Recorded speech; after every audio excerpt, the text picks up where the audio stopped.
juga salah satu perusahaan Swedia sudah menerapkan semua digitalisasi. Skanska ini merupakan salah satu model perusahaan yang direference oleh Kementerian BUMN dalam rangka kita mempersiapkan holding perumahan dan national developer. Ini adalah PDPP. PP kita baru ada di dua ini. Malah proses pengembangan. Bagaimana posisi PP kalau kita bandingkan di ASEAN dan di Australia? Inilah posisi PP. Yang sudah fully itu yang menjadi benchmark kita Gamuda. Gamuda Malaysia. Dan ini data ini Foundasi dapat pertanggungjawaban karena yang mencari data ini dari EY. Big Four dunia. Saya minta ke Pak Isri, tolong Pak Isri potret perusahaan-perusahaan yang sudah fully digitalized untuk wilayah ASEAN dan Australia. Ternyata kita nggak salah membenchmark Gamuda. Ternyata Gamuda sudah menerapkan semua isu digital. Dan PP, ya kita akan mengarah ke sana. Kita sudah punya dua. Nah, seperti apa transformasi digital yang akan dilakukan di kita? Saat ini kita melakukan yang namanya doing digital, artinya pendekatan tradisional, yang nanti kita akan transformasikan menjadi pendekatan digital atau being digital. Seperti teman-teman ketahui, saat ini kita sudah punya BAM, kita punya Autodesk, kita punya SAP, kita punya SharePoint, kita punya PPPP online, SDM online, kemudian lagi knowledge center, e-learning, risk management online, QHS online, serba online semua. Tetapi sifatnya ini masih individual, saling terpisah. Contoh yang paling simpel, secara korporasi dulu kita tuh punya 44 software tersebar di seluruh perusahaan kita yang tidak terintegrasikan. Sehingga divisi ini beli software ini, divisi ini beli software ini, anak perusahaan beli software ini, sehingga tidak terintegrasi. Nah, dengan kita bertransformasi nanti, semuanya nanti akan kita integrasikan. Akan kita integrasi secara korporasi, sehingga proses transformasi digital ini akan menjadi being digital. Artinya sudah built-in di dalam proses bisnisnya PP. Tidak lagi doing digital as individual, terkotak-kotak. Oke? Kira-kira seperti ini gambarannya. Dari yang tadi individual, kita akan lebih integrasi sehingga kita bisa ngambil keputusan secara holistik, sehingga keputusan akan lebih cepat dan secara real time. Bagaimana tahapan-tahapan kita untuk melakukan transformasi digital? Tahap awal kita adalah bagaimana nanti kita mengintegrasikan, ya kan, ERP kita dengan BAM. ERP merupakan data, ya, pengendalian kita berdasarkan data, nanti akan diintegrasikan dengan BAM yang dapat membantu kita secara virtual, yang kita hubungkan dengan proses pengendalian kita secara data korporasi melalui RAP dan SAP. Transformasi ini, ya, tentunya sangat sekali didukung dengan bagaimana kita membentuk budaya digital culture. Karena transformasi digital tidak akan terjadi jika kita tidak memiliki budaya digital. Dan budaya digital pun itu sangat mungkin kita bentuk dan harus bisa kita bentuk tentunya dengan dasar kita budaya perusahaan kita, corporate culture kita, yakni PBB. PBB yang pertama kita apa? Peduli. Selama kita peduli, kita pasti bisa profesional. Kalau kita tidak memulai niat kita untuk peduli, kita tidak akan jadi profesional. Percaya itu. Maka budaya kita ini sifatnya universal. PPB, peduli, profesional, bersyukur, integritas, dan disiplin. Jadi kalau kita tidak peduli dalam apapun hal, kita tidak akan profesional. Makanya dalam rangka kita membentuk bagaimana budaya digital, ya, kita dasar itu dari budaya perusahaan kita yang sudah inherent, yang sudah built-in di diri kita, di seluruh insan PDPP. Jadi next step kita adalah kita mengintegrasikan bagaimana ERP dan BIM. Itu first step kita. Mengapa cultural digital itu perlu dibentuk? Dan berdasarkan lagi-lagi studinya McKinsey, untuk membentuk digital culture, hambatan yang paling besar itu adalah di cultural dan behavioral challenge. Artinya dari manusianya. Sedangkan barrier yang lain, lack of understanding digital trend, lack of talent for digital, lack of IT dan seterusnya, itu pasti buat. Tapi yang paling terbesar adalah barriernya adalah di budaya dan kebiasaan kita. Tapi saya yakin dengan kita punya PPBIT, ini bukan menjadi lagi halangan bagi kita untuk bagaimana kita menerapkan PP digital culture. Yang kita harapkan nanti budaya digital di PP jelas harus real time, kemudian juga semaksimal mungkin paperless, kemudian juga harus open dan transparan, mengkolaborasikan semuanya, dan pengambilan keputusan berdasarkan data. Inilah yang akan menjadi PP digital culture. Nah, setelah budaya, bagaimana kita lihat SAP? SAP saat ini kita sudah memiliki 9 modul.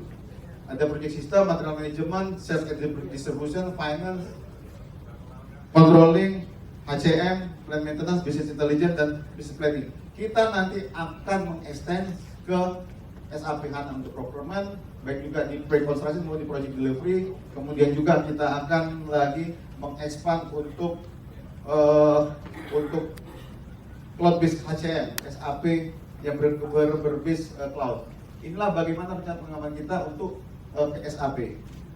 Kemudian satu lagi adalah bagaimana kita tentang BIM. Tentang BIM, seperti teman-teman ketahui, kita sudah memiliki roadmap peta jalan kita bagaimana kita mengembangkan BIM di korporasi ini.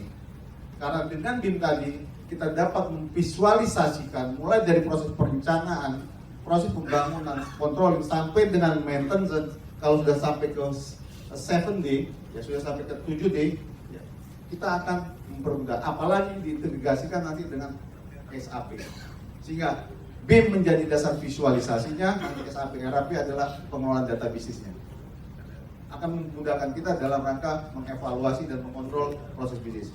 Dan peta jalan ini lebih progresif kalau kita bandingkan, mohon maaf Pak Ari, dibandingkan dengan peta konstruksi digital yang lagi dipersiapkan di Kementerian PUPR. Dan tim kami alhamdulillah menjadi bagian dari tim dalam rangka mengembangkan digital konstruksi di Kementerian PU. Dan kita membuat lebih progresif di mana di tahun 2019 tahun depan seluruh proyek kita sudah bisa menerapkan paling tidak 5D dan 6D. Nah, SAP dan BIM kita integrasikan sehingga kira-kira bayangannya nanti dalam perjalanan itu kita dapat memonitor katakanlah ini hasil dari visualisasi BIM-nya. Ini adalah bagaimana pada suatu-waktu saat tertentu kita memotret seperti apa evaluasi pengadaan materialnya. Pada lantai ke-1 bukan 7 ya, tanggal sekian, bulan sekian, tahun sekian, bagaimana evaluasi bahannya. Mana yang over, mana yang minder. Yang merah ini over, yang hijau ini minder. Sehingga pada saat ini dipotret, posisi proyek itu ketahuan ada minder 5% dari harga satuan material. Kalau kita bisa mengintegrasikan secara langsung, dan ini bisa di running secara parsial dan secara combine.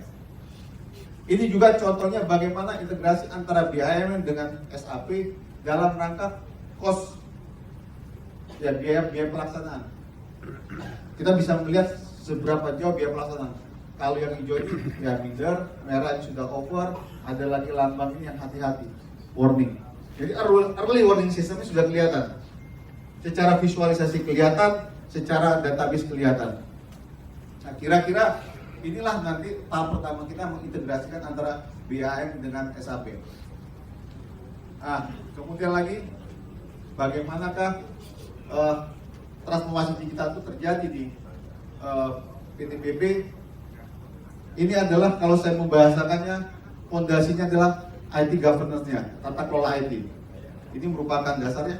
Tiangnya adalah core business application kita, ada ERP, legal management, EPROC, HCM, CRM, enterprise service-nya, ada knowledge management, ada forward looking-nya, big data analytical, tadi ada juga di atas tadi, ada internal opting, ada juga di atas, ERP, BIM ada juga di atas, dan infrastruktur. Dan pada akhirnya kita membentuk atapnya adalah digital culture. tanpa ada tata kelola IT yang baik, yang tidak akan berjalan, bagaimana kita akan mendapat atapnya. Kalau kita berubah ini atapnya juga culture, yang ini dan fondasinya adalah IT governance-nya. Nah ini secara nanti akan bisa dijelaskan oleh Pak Anies, Pak Yuni dan Pak Snail. Nah dalam rangka kita membuat frame ini, inilah yang kami dibantu oleh EY. Seperti apa kita membuat transformasi digital yang ada di PP adalah kita sudah buat pembuatan inisiatifnya, ya. Ada 218 wishlist dan pain point-nya, ada 8 tema utama pengembangan IT-nya, ada 21 inisiatif IT-nya, ada 5 inisiatif utama pengembangan. Tadi ya, ada core business, enterprise service, forward looking, proses dan tata kelola IT-nya. Dari sinilah maka timbullah ini roadmap, peta jalan bagaimana proses transformasi digital yang akan ada di PP. Dan tadi bilang ini tadi ya, kalau kita berbicara yang biru ini adalah core business kita. Core business kita harapkan di triwulan keempat 2019 selesai, enterprise service sampai dengan triwulan kedua 2021, forward looking yang berjalan sampai dengan 2022, terus infrastrukturnya bertahap mengikuti program yang lainnya, dan tata kelola itu ongoing terus. Tentunya ada biayanya, mohon maaf ini Pak Dewan Komisaris dan teman, ini biayanya kami tutupi, ya.